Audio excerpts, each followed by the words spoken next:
Me 25 prill të vitit 1993, token shqiptare për herë të parë në histori do ta vizitonte një pap. Shetnia e tij, Papa John Paul II, pikërisht në këtë vend, do të ringrinte edhe një herë hierarkinë kishtare të Shqipërisë, e cila u masakru nga sistemi komunist.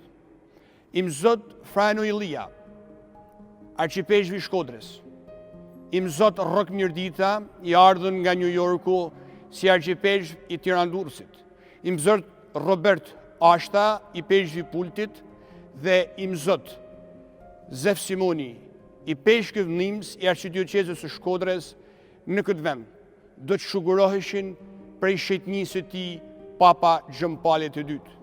Në praninë e një numri të jashtëzakonshëm besimtarësh të gjitha besimeve dhe në mënyrë të veçantë në praninë e shetënorës shqiptare, Nën Terezës, Papa i Romës do t'i jepte edhe një herë bekimin e fillimit të mandatit të tyre apostolik i peshqvive të ri.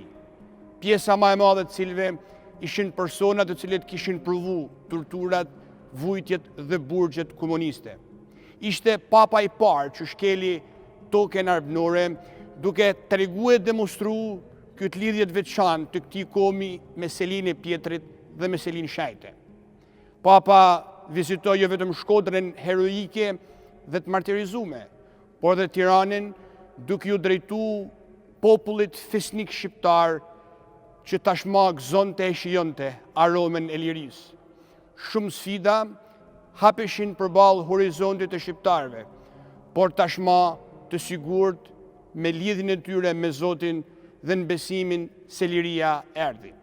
Kjo vizitë, kjo ditë, mbetet historike jo vetëm për kishën, por për marrë komin tonë, pasi një personalitet i karakterit botënor, siç ishte Papa Wojtyla, shkeli bekoj dhe i dha fillim lirisë në vendin tonë.